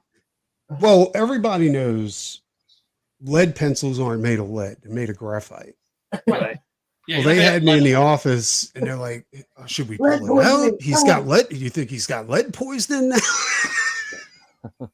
Such dumbasses, man. Every person in that fucking office thought I had lead poison. Yep. You will never meet dumber people than high school teachers. You really won't. This wasn't high school. This was like elementary. Oh yeah, they're idiots too. Which is perfectly fine. Their whole job is to basically teach you how to be stupid. Yeah, you know, pretty much. To not ask questions and just fucking fall in line. And then you get to college, and the first thing they tell you in college, you get into any classes, oh yeah, all that shit they taught you in high school, get that out of your head. That was all bullshit. Yeah, because we're about to brainwash you in a different way. Right. Yeah, no. I mean, well, nowadays, I would imagine, but I'm talking about like in the 80s, and this is like just some of the most famous people out there have dropped out of high school. Yeah. No, I mean, they just, my drugs and human behavior course, which is like psychopharmacology, right? The first thing the fucking teacher did was like, oh yeah, like all that stuff they taught you in high school, all the scare films they showed you, all the shit you've seen on the news and TV. That's all bullshit. It's all lies. It's all lies. And so get that out of your head, and I'm going to teach you like the truth. And then you can find that it's also kind of like that in your history class. It's also kind of like that in your English class. And it ends up being like that. Yeah, you're just like, wow. It's like the truth is available for if you can afford it. If you can afford to go to college, or if exactly. you're a fucking. You want the truth? Go look for it yourself. Like a scholarship or something. The truth is in every library out there. You just have to go hunt it. Yeah, you have to do the homework. Yeah, well, now with the internet, it's a lot easier to fucking find shit out. Exactly. I actually you know what's funny? This is really funny. I found myself getting pissed off and jealous today because I was reading a book called My Favorite Things Are Monsters. And there's a little bit in there about St. Christopher being like the monster saint, right? That he was a dog's head, a sign of Cephali, right? And I was thinking, like, damn, it's like all this information that the Book of Enoch, the Nephilim, all that shit. I had to learn all that shit from books, and now motherfuckers, they just have to do a fucking Google search and they find that shit. Not even that. Now you just fucking put on TikTok and it fucking has whole video with animation and right. Absolutely, YouTube too. They got the same thing. Same exact shit. Short. But that's a good thing. It's just I was cracking up at how fucking how butthurt I was. I have to fucking Sometimes when I have downtime, I'll watch like and shit to find all that shit. I'll watch a 2-hour documentary on the different monsters of Lovecraft. Oh yeah, I'll put that shit on while I'm drawing in the background and just kind of listen. Yeah. Fuck yeah. Oh my god! And you should see my non-devils folder. Oh. There's the werewolf movie within the werewolf movie. I know, right? Gotta have like a fake mask, kind of big rubber mall mask. Yeah, see, this is what you more expect a werewolf to look like. Mm-hmm. And I'm sure they could have done this and gotten away with it too. But clearly they did not have a big effects budget for this. Interesting piece of trivia about this movie is that they had a real hard time finding a U.S. distributor for it. They found foreign distributors very, very easily when they took this to like Sundance Film Festival or some shit like that. It was the teenage girl aspect, wasn't it? I don't know. But they just weren't. I think it's because they were like thinking like, oh well, it's a horror movie, so it should be like an exploitation thing. And this is almost, I wouldn't call this art house horror. I would call this horror drama, like The Sixth Sense. You know, I was shocked that people found that movie scary. And it's like a coming of age story too. You know what I mean? Like them going, absolutely. Exiting, you know what I mean? Growing up as in high school and shit. So yes, it was one of the few movies where I wasn't really like, all right, let's get to the monster. Let's get to the monster. Yeah. You know? No, and I was saying earlier how they kept the monster at bay. I mean, they completely show it, like Brian did with the stop frame, whatnot. You know, but I didn't even notice it. I mean, could see all the details in there. You know what I mean? Yeah. But yeah, man, this movie is awesome. Like, and again, another one of those like overlooked gems that I been kind of waiting. I was waiting to get around to watch the third movie. I thought the third one was the first one, you know, because it's in a different time. So, right. Could watch it like that, I guess. I don't think that's the cool thing, though, is that you can watch the third one and you don't have to have watched the first two. Although I want to watch the third one and then go back and watch the second one. Like, exactly. It could be and a the fun second little, one is even better. It's like in an asylum or something like that. Yeah, this is like I said. These movies, dude, like they just get better. You know? There's only 3, right? No. Someone said there was 5 of them. I was like, really? I thought there was. I don't think so. I think there's only 3. No, there's just 3. There's just 3. What happened was this came out and it didn't get it. They could not find a U.S. distributor for this. I don't think I might be wrong. They may have played a couple of art houses, right? But this is also the kind of movie that's the problem also with art house horror is that, well, it's horror, so it can't play the art house, right? Because the art house is too snooty to allow horror to play on its screens. But then if you show this at a drive-in or something like that, then the horror audience is going to be like, wait, there's too much talking in this. what is this? This is not like what I was expecting. And I think that's why they had trouble finding it. And I will say this, like, I'm so thankful, like modern directors haven't put their eye on us and were like, hey, let's remake it. Well, look, horror right now is really undergoing a renaissance. There's so much garbage out there, but there's also fly shit. You know, it's just like anything else. When they're making 1 billion Westerns, that means there's going to be a couple that are going to be iconic and classic, right? Same thing with horror. Like the majority of it's going to be garbage, but there's so many good ones too. You Will Not Be Saved. That was good. Yeah, that was fucking fantastic. Yeah, I love that was Argentinian that horror, or was movie that about sci-fi? demonic possession. Which one was that? Oh, that's I'm trying to remember the name of it. It's I might have seen it. It's possible. We've been watching a lot of ghost stories lately. Yeah. Is it exorcism? Tina, let me see. It was. Why am I blanking on the fucking name for that? That's terrible. But you're just not a true. It'll come to me. It'll come to me in a minute, or I'll fucking find it. Because I know also now that it's like the New Year's coming up, a lot of people have been releasing 10 best lists and 10 worst lists. Spooky Astronauts. She's a really good online horror critic. This Australian chick. Infinity Pool is on. When Evil Lurks. Yes, When Evil Lurks. Yeah, that's a completely original. I mean, because there have been so many demonic possession movies. It's been one of the subgenres that's really been taking off in recent years, and so it's been done to death.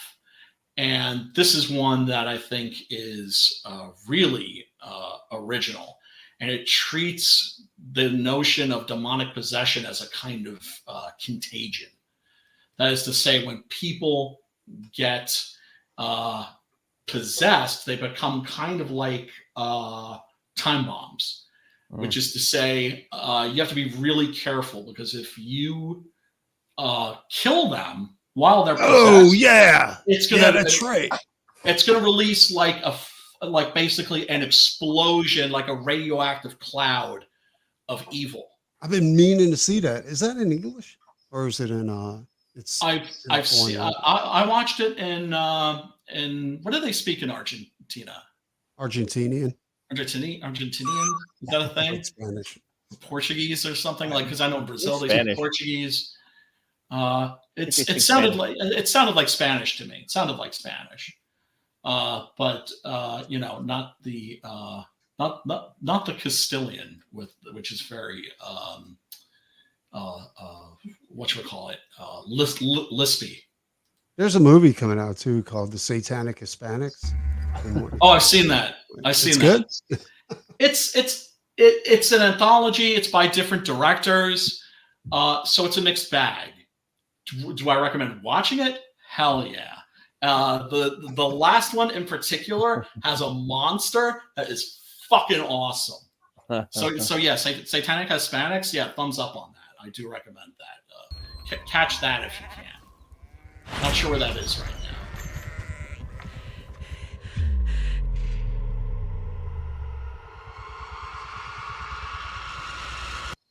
Yeah, there's like one goat that's standing out here.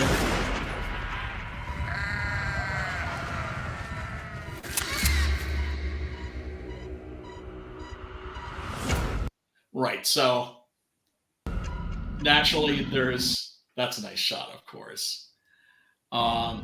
So they're not just possessing people; they can possess animals too, of course.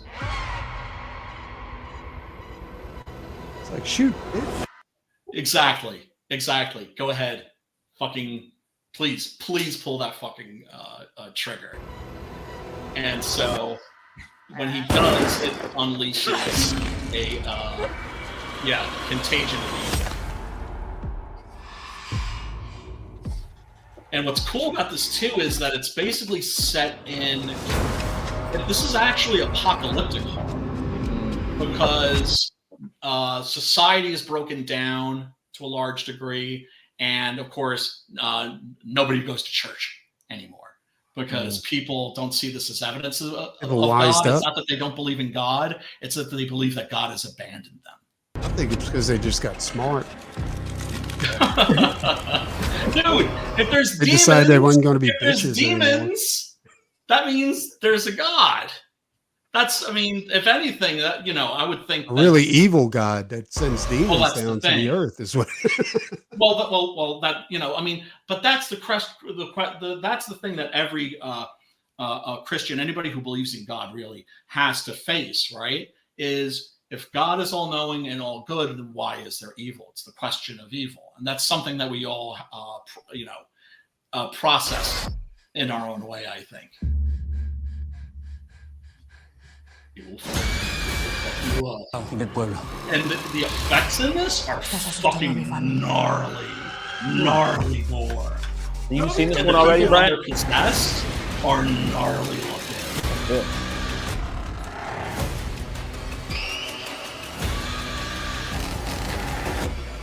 Oh yeah, can't wait to watch this. Yeah, it's very good. Is it on Tubi right now or what? I don't think so. What's the name of the movie again? When Evil Lurks. When Evil Lurks. When Evil Lurks. I have to write that down. Tenemos que encontrar a la bestia antes de que nazcan más.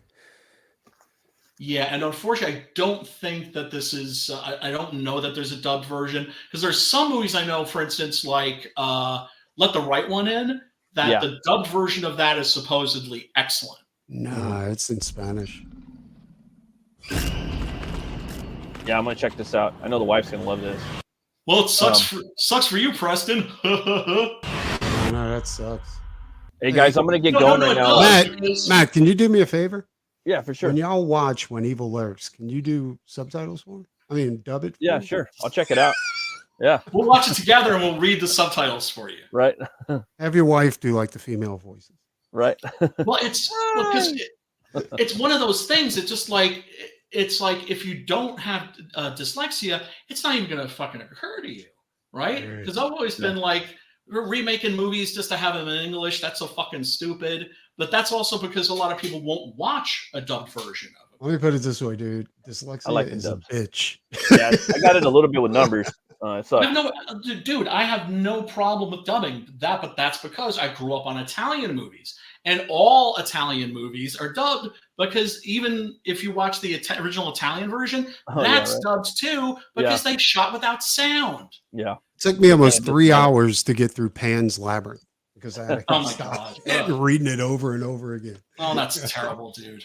Really, you couldn't find a dubbed Let me get version going, of that? fellas. I don't think there is one. Oh, I got Tank Ferret coming on. Boy, Matt, tell us what you got coming up, brother. Well, right now I'm going to be doing Open the Gates with Tank Ferret. He's going to be talking about his book Apex Predators coming out. Oh, I love that. And too. I heard that was good. You can check out Metal Movies and Brewskis. That's my channel on YouTube, and I'm at Rune Cutter Comic on Twitter, so you can check out my stuff there. Need a commission or whatnot, can hit me up. And thanks again, Brian, for having me on, brother. I appreciate it. And Happy New Year, brother. We appreciate. Fuck that. I appreciate you. And if I don't pop in to the stream, I'll at least pop into the chat to fuck with you guys. Fuck yeah. Proud of the shit. All right, much love, brother. And Preston, your package is coming. It's still probably won't be there till the 2nd. So I got a package. Is it coming? Package for you? Package for You said your package is still coming. I'm like, a traitor. Depends on what's in front of me. How does he know what's going on with your package? Bails out at the 2-hour mark. Everything? That's the kind of guy Matt is. But yeah, no, everybody go and go. That's the thing too. It's like when I'm watching him do an interview, sometimes I don't want to pop in because I think he's doing such a good job. And if I'm going in because I don't know. I think if there's more than one person there, it kind of helps the conversation. Because you ask questions that aren't. Yeah, but I sometimes talk too much, and people need to tell me when to shut the fuck up. Actually, it was. No, you don't. You remember, it was a lot of information. But I step on people when they're talking and shit like that. I mean, you can't really. I'm ADD as fuck. You can't really help that. Yeah. It's like this, guys. If you've got a guest that talks, you don't need a second person. If you have a guest that gives you a lot of one-word answers, doesn't go into a lot, that second person to try and help draw them out, right? Yeah, so if you got like Tank talks, Matt ain't gonna need no help over there with Tank. Okay. I've met Tank. He's a talking motherfucker. Ain't no doubt about that. Okay. All right. Well, I mean, or like when he had Kelly Jones and Matt Wagner on. Dude, trust me, that was the shit. Dude, I missed that. And dude, you should have been in that conversation. Like, seriously. Like, as much as we know about horror and Kelly and Matt, I know. But I just would have talked about fucking Grendel for like 2 hours. That's what I did. Yeah. That's exactly what I did. With Matt's show though, I don't watch this one live because obviously he lets me replay it on the weekend, and I watch it then, because I got other shit to do after this show, just like everybody else does, That's why I can't really pop into chat, and it's just not a good time frame for me. Of course, for watching the show, right? So he lets me replay it, and then I watch it then on Saturday night. So if you miss it, we show it again on the Madness on Saturday night. Right. Yeah, most definitely, and and that gives me also another chance to to pimp his shit, like another link, and post it twice on the twatters. So what should we watch next week? What do you any ideas? I should have brought this up when Homeboy was here, but man, we haven't done I Drink Your Blood yet. We haven't done Let the Right One In yet. We haven't done a bunch that we haven't. Let the Right One In on Tubi? Yes. I don't know if that has the English dub or not. It might also be available on I thought YouTube. They did do an American version of Let the Right One In. Well, it was actually Hammer. Hammer Studios, like the second incarnation. Let the Right One In is about the little girl vampire, right? And what was that? Like let me make sure I'm getting this right. Like let the Right One In is about that little girl, and she's really a vampire. Yes. And she has like this adult working for her, like pedophile, yeah, that's like her familiar. But he's not a pedophile. Like she knew him when he was a little boy, and she groomed him. That's the remake. That's the remake. All right. Because I haven't seen the remake, because to me the idea of remaking that just to have it in English was just like grossly offensive. Because it was good. It was horror movies of like the last 20 years. I've never seen the old one. Oh, it's so good. It's so good. And like I said, I believe that there is, because I remember somebody saying that there was like a dubbed version of that was very good. They're getting very good at dubbing stuff. Elementary is a movie that I know that you would dig. That is in English, I believe, on the Elementary. Here we go. Yeah, that's a fucking great movie. It's called The Blacksmith and the Devil. And I think have you seen that, man? I started watching it, but I can't remember what happened. We stopped watching it. Dude, the ending of that is so great because the demons are like medieval demons, right? So it's like the demons that you've never really seen in movies, but you've seen them in old like German woodcuts and things like that. But they're done in like special effects and like practical effects. Okay. And yeah, it's just very cool. I mean, actually, they got another one that's called, I think it's called The Gargoyle, and it's a series, and it's actually The really Gargoyle, good. not Gargoyle. No, the Griffin, and it's really good. It's a horror series. Man, I mean, it's called what? The Griffin? The Griffin, and it's Russian, right? The Russians are killing it, dude. And everybody's killing it but us. It's dubbed in English. Oh, really? Oh, that's cool. Yeah. Oh, yeah, that's right. This is it by Alex. Remember I mentioned Alex de la Iglesia before? This was produced by him. Yeah, it's about a guy who has a demon that he's keeping in a cage.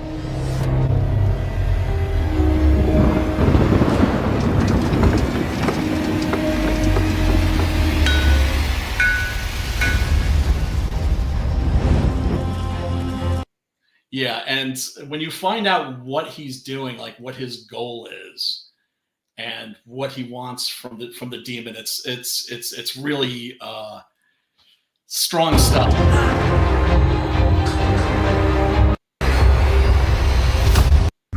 And this is The Blacksmith? Blacksmith and the Demon. And yes, Clancy Brown actually does the voice in the double version. But yeah, is that on Tubi? I think it is. I think it might be. And what's shit? They don't show you like the fucking awesome, like when you finally get to hell in that, like because that's where the movie goes at one point. It's so fucking cool. It's so fucking cool. Like you get like, yeah, because you've seen demons like this in illustrations and woodcuts, but you never really see them in movies. And in that, you get to see them. I gotta check that out. Physically, yeah. Right? So, like there, for instance, you got the demon with the fucking, you know, with the trident and the pointed tail and the horns and all that shit. Because you don't really see that imagery anymore because it's so medieval. It's, you know, it would just come off as silly. But in that, it's like they don't give a fuck. They just totally go with like the medieval demons. It's real. They have a version of Let the Right One in English. Problem is, it's on Prime Video. It's on what? Prime. Oh yeah, well, yeah. I mean, I have that, but I don't know if they have the. No, they got it. I'm looking at it right now. Oh, okay. They got Let the Right One In. It's English dub, but Oh, there you go. Yeah, maybe we'll do that because there's a bunch of movies that I've been wanting to do, and it's great too because they keep adding more and more stuff. More and more shit becomes available as time goes by. We're getting so much closer to that childhood dream I had of like being able to just like turn the TV on and watch any movie you want at any fucking time. Shit, you're almost there now, dude. Yeah. Almost there, yeah. Although I also believe in physical media because, you know, they're going to be fucking jacking everything real fucking soon. Well, they're already talking about editing the shit out of movies. Yeah. So this is like a brief and shining moment, and get fucking physical copies of everything you get a physical copy of. That includes files. Do you know what I'm saying? Mm-hmm. So like, yeah. So when the shit hits the fan and they start ganking all our shit, if you're like, oh, my shit's too obscure, they're not gonna fuck with my shit. Well, you see, guess what? They're coming for your shit too. They're coming for every. Dude, Criterion fucking released a version of the French Connection with like the N-word cut out of it. And it's just like, and this is Criterion, who are dedicated. Their whole purpose is film preservation, and they're fucking editing their fucking movies when they're showing them on the fucking Criterion channel. They were talking about Turner Classic Movies. They were trying to eliminate Turner Classic Movies, and a bunch of directors. I think Michael Crichton might have been part of it. Like they were like, "No, dude, you can't do that. What are you, crazy?" Yeah, Martin Scorsese. He's always, you know, because they're like, no, they're like, you know, we need, you know, and yeah, dude, they went to the defense of that shit. They're like, no, you can't do that. Yeah, well, one of the really sinister things that they're doing is, I think they've just started doing it, or they're talking about doing it. They certainly have the technology for it. Is they can change the ads, right? Because product placement. That's what I was talking about. Yeah, like they'll put Pepsi commercials in there and shit like that. Right. So if a character's drinking Coke, they'll just CGI it so it's Pepsi. Exactly. Yeah. So it's all about monetization, and they've been going nuts with all that shit. It always is. They don't fucking give a fuck about art. But you know, it makes my heart warm when because that's another movie we should do at some point is Hell of the Living Dead. I just got a rip of that, like a Blu-ray 2K rip of that piece of shit, and the fact that piece of shit is like one of the trashiest. It's the trashiest Italian zombie movie ever made. It's just totally tasteless. It uses lots of fucking stock footage. It even steals the soundtrack from Dawn of the Dead. Is it really? Yeah. And then we should. That's going to be one for sure to like just to fucking rank on and have fun with. Anyway, we're reaching the 2-hour mark, so I guess we will peace out, and I'm going to grab something to eat and then head over to check out Matt. Pops, you want to play us out? But first, Preston, tell these fools where they can find you. Doc Salem on YouTube and the Nikki the Pipe on the X. On the X, formerly known as the Twatters. Pops, tell these fools where they can find you. The Madness Comic Network on YouTube, on Roku, Comic Related Madness on Facebook. I'm everywhere. Worldwide. And everybody can find me, of course. I'm on the Twatters. I'm on the Facebooks as Brian Christgau. Smack that like button, spank the subscribe button, ring a ding ding dong, the bell for notifications. Hook your brother up with some subs. And Preston, brother, thank you so much once again for these. These truly made my Christmas. And I appreciate you, brother. And you're an incredibly sexy man. He's sexy too, but he's not here for me to tell him that he's sexy. So I want you both to hang out long enough to see this first spot I played. Okay, all right. I got to get some Chinese food or something. This first one, RJ made this to me as a Christmas Christmas. Be sure I'll hang out. Yeah, watch that. I love this. Is awesome. Check this out. Everybody have a good night. We will see you next week on the Horror Movie Club. Peace, love, and metal. Metal. Got you down, a smile on your brow. Put a little madness in your life. If life makes you out of shape and comics are your escape, put a little madness in your life. Come give your mind a cleanse. Tune in with pops and friends. Just turn on your ROKU box and then put a little madness in your life.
Creature in the swamps. It lives to destroy. The beast they call Hogzilla. After his latest get-rich scheme goes sideways, Gary Duba, the quintessential Florida man, ends up with a stash of somebody's high-end memorabilia. His gal Crystal is on probation and preparing for the fight of her life, squaring off against Australia's Queen of Combat. Delilah's got her back in training, staying off rich foods and the nose candy. Meanwhile, Gary and his best friend Floyd have been hired to wrangle a massive, abnormally aggressive feral hog that's terrorizing the swamp and wrecking Gary's old neighborhood. Can they bag the elusive monster swine without destroying the Sunshine State? Reserve your copy of Florida Man vs. Hogzilla at FloridaManComics.com. We're bringing back funny books, y'all.